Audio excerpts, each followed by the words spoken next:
மாணவர்களிடம் பெரும் வரவேற்பை பெற்ற தளபதி விஜயின் நீட் குறித்த பேச்சு.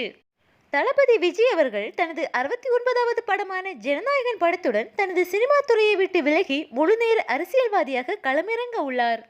அவர் அரசியலில் களமிறங்குவதற்கு பல வருடங்களுக்கு முன்பாகவே 10 மற்றும் 12ஆம் வகுப்பில் முதல் 3 இடங்களை பெற்ற மாணவ மாணவிகளுக்கு தொகுதி வாரியாக பரிசு வழங்கி சிறப்பித்து வருகிறார்.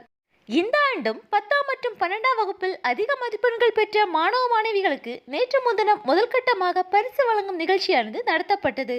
இன்னும் 2 கட்டங்களாக மாணவர்களை கௌரவிக்கும் நிகழ்ச்சியானது வரும் நாட்களில் நடக்க உள்ளது.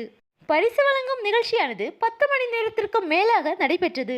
அந்த 10 மணி நேரமும் விஜய் அவர்கள் மாணவர்களின் முன் நின்று அவர்களுக்கு அன்போடு பரிசுகளை வழங்கியும் பொன்னாடை அணிவித்தும் சிறப்பித்திருந்தார். அது மட்டுமல்லாமல் அவர்களின் குடும்பத்தோடு புகைப்படமும் எடுத்துக்கொண்டார். இந்த நிகழ்ச்சியில் விஜய் பேசிய நீட் பற்றிய வார்த்தைகள் மாணவரிடம் பெரும் வரவேற்பை பெற்றிருந்தது. ஆனால் திமுக போன்ற கட்சிகள் அதை எதிர்த்திருந்தன. ஆனால் மாணவர்களின் பெற்றோர்கள் விஜய் பேசியதுதான் சரி. விஜயின் இந்த வார்த்தைகள் குழந்தைகள் நீட் மட்டும் உலகம் அல்ல, உலகம் ரொம்ப பெரிது. நீட் தேர்வில் தோற்றுவிட்டால் தற்கொலை தீர்வு அல்ல.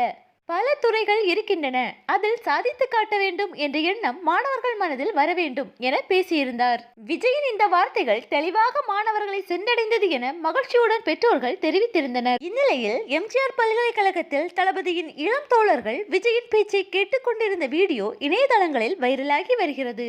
விஜயின் இளம்படைகள் 2026இல் விஜயை நிச்சயம் முதலமைச்சர் ஆக்குவார்கள் என்பதில் எந்த சந்தேகமும் இல்லை.